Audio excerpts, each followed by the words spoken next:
A lot of people around the world think it's a genocide. I happen to think it's a genocide, but you have called that accusation absurd. Why?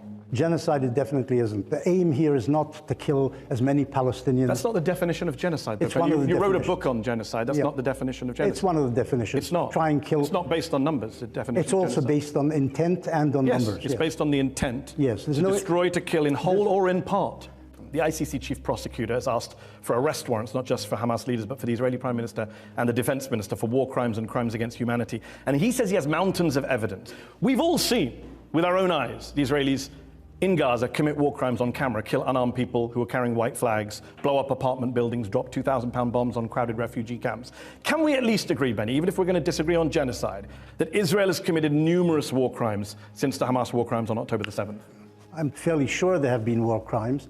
The aim was to kill as many civilians as possible, which they did, in accordance with the Hamas Charter, which is to kill basically every Jew you can get hold of in Palestine. But I didn't ask about the aim. I asked about the acts that are being committed.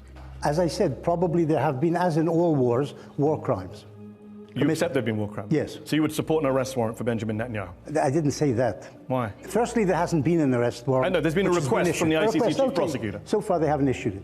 I don't know if you can hold a prime minister responsible if a sergeant kills several unarmed people intentionally. You don't think the Israeli Air Force bombing apartment buildings, refugee camps, mosques, cemeteries, hospitals, schools, universities, libraries? Firstly, it hasn't bombed, as far as I know, hospitals. So on the 31st of October, according to Human Rights Watch, Israeli forces unlawfully attacked a 6-story residential building, killing 106 civilians, including 54 children, without warning. 4 strikes, completely demolished. Human Rights Watch found no evidence of a military target in the vicinity, making the strike unlawful, indiscriminate under the laws of war. Israeli authorities have provided no justification for the attack. The Hamas always hides their own casualties. Even the Israelis didn't say that they were hiding in the apartment building. I don't. You said you don't want to be a spokesman for the government. You're offering a better defense of the government than the government is. I don't know.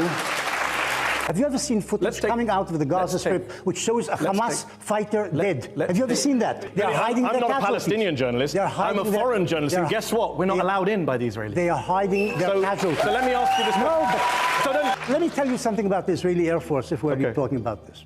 Each mission of the Israeli Air Force, and it's probably the most accurate and efficient arm of the Israeli military, is checked beforehand by a lawyer, etc., to see if there are actual is there evidence, evidence of. I'm so glad you're pointing this out, because it's not a rogue operation. It goes all the way up. See, we can indict Netanyahu for these attacks because it's gone up the chain of command. It's not a rogue sergeant. No. It's not a rogue sergeant. We agree. All right. Israeli minister called Avi Dikter, member of the Security Cabinet, he said, we're now rolling out the Gaza Nakba. He was referring to the Nakba, the catastrophe of 1948, when an estimated 700,000 Palestinians were driven from their homes. You famously documented a lot of that back in the 80s. You undermined a lot of Israeli propaganda that said they just fled on their own. So whether it's the 1948 Nakba or the 2024 Gaza Nakba, to quote Avi Dikter, for Palestinians, Zionism is Nakba. It is ethnic cleansing. Surely you, of all people, can recognize that. I'm not sure I can recognize that, no. Zionism's intent was to establish a Jewish state in the area called Palestine, or the land of Israel.